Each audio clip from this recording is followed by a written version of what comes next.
Howdy and welcome back to the workshop. My name is Will Stelter. I'm a professional bladesmith, not a professional talker. Well, a little bit I am a professional talker. Still not very good at it. Anywho, today we're gonna be working on some Lotus flower pattern Damascus.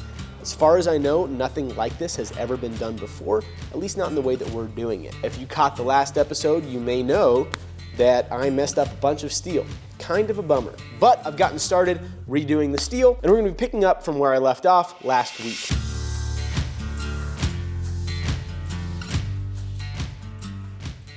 Now, since the last episode, I forged out the start of our next two bars. One of them is very simple. All it is some simple C-shaped Damascus where basically the outside is dark 1080 high carbon steel and the inside is some nice bright 15920. Super simple bar. All it is the stack up was black on the outside, 15920 on the inside. I then rounded it out so our layers go like that and then flatten it down from this side, and that leads to that shape. The other thing that I did was I took a bar. My stack up looked like this. It's 15920 on either side, and about a third of the way in, there is some 1080. From there, I forge welded it together, rounded it out, so our line was going like that, and then I re-squared it from what would be this direction. And so that line goes like that. Actually, it looks very similar to this. My goal was to have that go from just about corner to corner. Didn't quite get there. It kind of ends on one side, about a 1/4 inch in from the end, and on the other side, it goes right to the corner. That complicates things a little bit, but not too badly. There's also a lump in it. It's kind of a thicker line. It's like this. There's just a lump, like right there. I don't understand how that aggressive of a deformation was able to happen that far into the bar.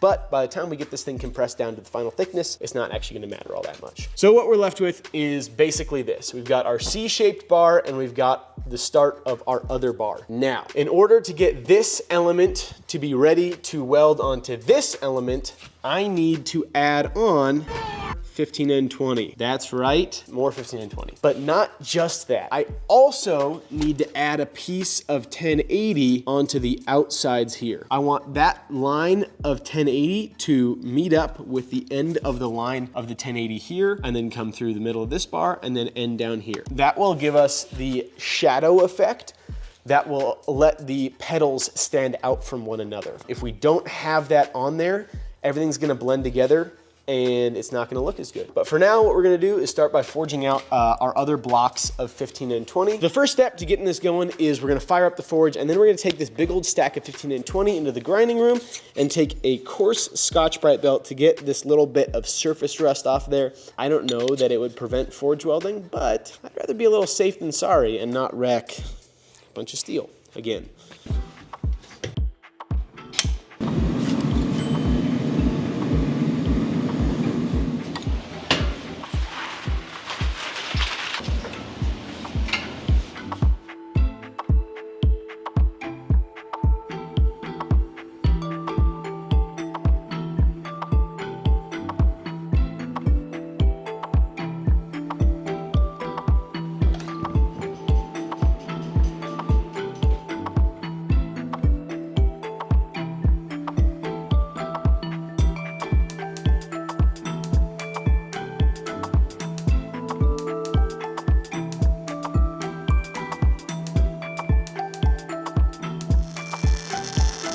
I might be dumb. This bar might be solid 15920. I think I already made this billet. You serious? We're gonna etch the end of this and make sure that it's solid 15920. It's been like 2 weeks since I did this, and I have the memory of a goldfish with dementia. So that right there is a solid bar of 15920. I just spent like half an hour cleaning up and welding up a bar of 15920 so that I could build my supporting element around the outside. But I already made it. I was just seeing if you knew, if you were gonna notice. All right, so we got both ends of our bar etched, and you can see what I was talking about on the whiteboard, where it the black line ends like right there, not at the corner, but on the other side it ends right at the corner. So I need to plan out how much material to take off of where, basically. That's it. Should be pretty straightforward. Let's slap this sucker in the mill, put a face mill in there, and start buzzing this guy down.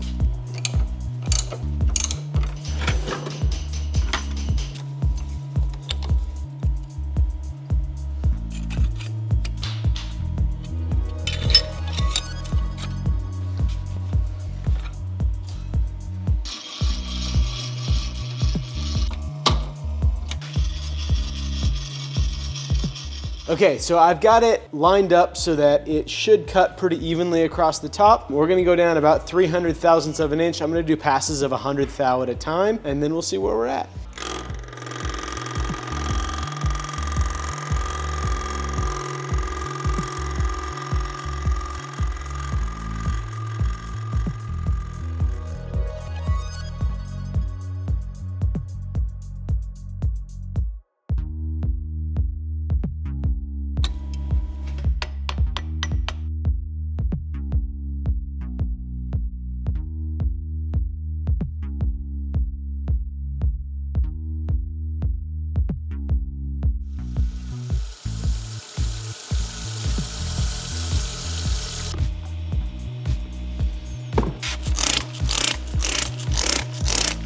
So you can see we're going corner to corner now. That's good. There's that line that runs along the top. That's all 1080. That is also good. What the hell are you talking about? But I still need to clean up one of these sides. So I think I'm gonna mill off of this edge right here, just lightly, just enough to get it clean, and it'll expose a little bit more 1080 there, and then we'll start milling on our 15 and 20 bars and figuring out how we're gonna mix the 1080 into that for the next weld cycle.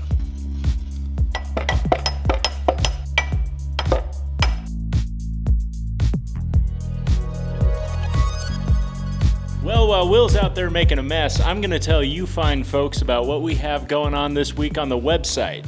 My name is Matt, bladesmith and co-founder of Stelter Manufacturing. As of now, we have restocked the Tenderfoot, this time in 52-100 steel with an updated scale from the prototype, and we are awful happy with how these bad boys are looking. This will be the last Tenderfoot drop for a while, so if you want these in time for Father's Day, they'll be shipping out next week. Head on over to steltermanufacturing.com, pick you one up. All right, this is looking really good. Nice crisp corner on there. It's very bright right now. No, I'm just kidding. It is looking good though, but as you can see, we have a little funk to our shape. And so we needed to math for a minute because we need to figure out the thickness of the 1080 shim we're gonna add on the outside of our bar. We need to figure out the dimensions of our 15 and 20 bar for the two sides, and then I think it'll have to be a different dimension for the kitty corner one. So let's do a little bit of math. Nope. Okay, so when I annealed these bars, this is the bar 15 and 20, and it would not fit in the kiln because it was too long. And so I cut it without measuring. Didn't even measure a little bit. That has come back to bite me because I need 3 bars of this to be the same length as this guy. And 2 of these are very easy. I have a couple inches of leftover on this side, but when I do this, this guy is too long now. Hold on. Just uno momento there, ladies and germs. I did just realize though that if I cut this bar down to 6 inches, then we will definitely have enough steel. And then we can slap it in the milling machine and mill it to 0.73 inches by 0.92 inches. Then we'll have to remove a little bit of material off of 2 of the bars to make it so that we can fit it with the shims, as shown clearly here in my expertly done non-proportional diagram.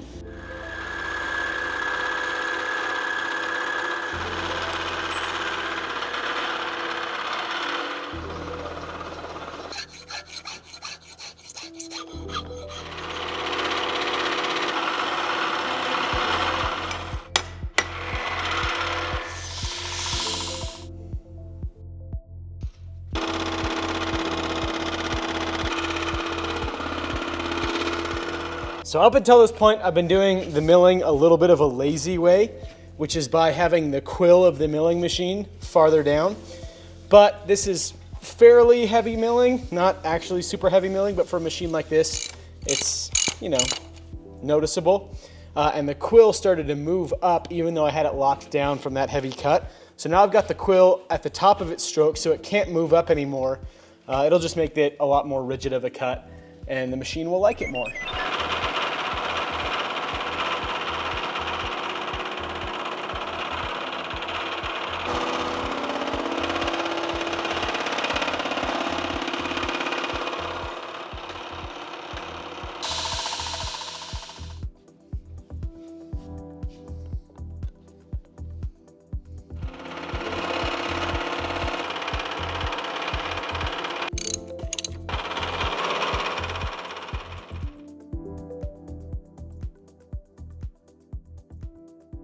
All right, I need rubber bands in order to be able to hold this block together because there's just too many pieces, but we don't have any, so I'm gonna take the cuffs off of these used gloves.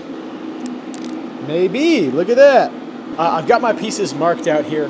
One piece for the slot on B, which is right there, and then one piece for A, which will go right there. When you go to the bandsaw, I'll probably cut this to 6 inches first, and that way we might actually be able to get through the entire thing on the little portaband. And yeah, all right.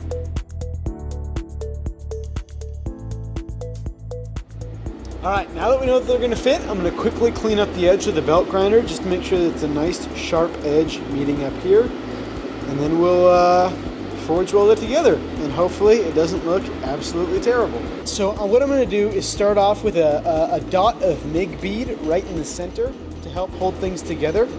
And then since the diagonal line of 1080 in bar number D is a little bit different, I'm going to just kind of schmooze it around until I get my seams to line up. That's going to be more important than having everything be flush on the outside because it'll all crush down evenly, and we're going to have to remove some material off the outside anyway.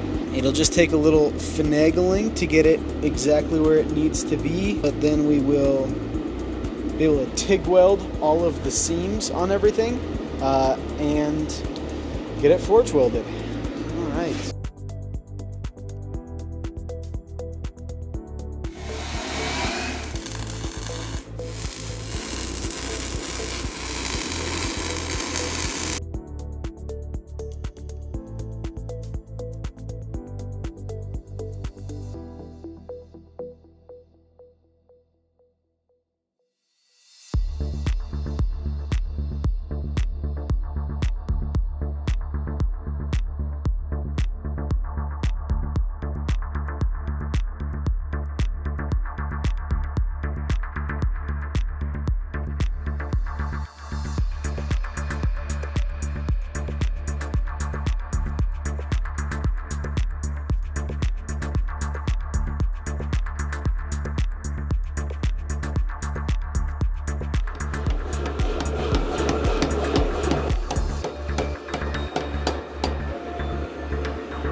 Perfect. What in the world? This may be the finest bar of Damascus ever made. I just hope the pattern is what we want it to be.